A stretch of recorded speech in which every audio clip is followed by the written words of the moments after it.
ઓગળના થરામાં યુજીસીનો નવો કાયદો રદ કરવા મામલતદારને આવેદનપત્ર અપાયું, જેમાં સ્વર્ણ સમાજ દ્વારા ઉગ્ર વિરોધ કરી બેનરો અને સૂત્રોચ્ચાર કરી નિયમો રદ કરવાની ઉગ્ર માંગ કરી હતી। થરામાં આવેલ મામલતદાર કચેરી ખાતે આજે સવર્ણ સમાજ દ્વારા ઉગ્ર વિરોધ કરી ઓગળ મામલતદારને આવેદનપત્ર આપવામાં આવ્યું હતું,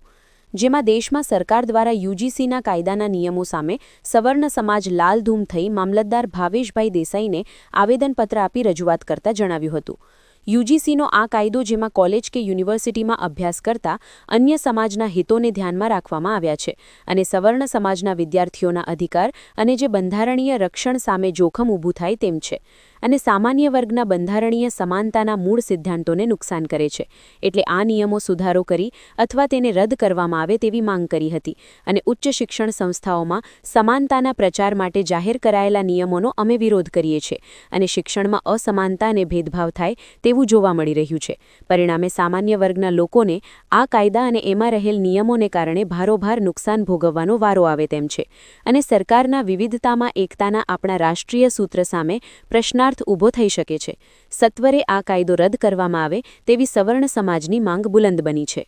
આજે ઓગળ તાલુકાની અંદર અમે સવર્ણ સમાજ મળી અને યુજીસી કાયદા વિરોધમાં મામલતદારને આવેદનપત્ર આપવા માટે આવ્યા છીએ। આ કાયદો સવર્ણ સમાજને ખૂબ જ નુકસાન કરતો કાયદો છે। આ કાયદાની અંદર કોઈ સવર્ણ સમાજના વ્યક્તિને એજન્ડા રૂપી લેવામાં આવ્યા નથી, કમિટી મેમ્બર બનાવવામાં આવ્યા નથી, જેથી કરી અને અમને ક્યાંક વર્તમાન સરકાર ઉપર શંકા જાય છે કે આ કાયદો સવર્ણ સમાજને નુકસાન કરતો કાયદો છે। તો અમે મામલતદારને રજૂઆત કરવા માટે આવ્યા છીએ અને સરકારશ્રીને મીડિયાના માધ્યમથી રજૂઆત કરીએ છીએ કે આ કાયદો સત્વરે રદ કરે અને કોર્ટે પણ આને સ્ટે માટે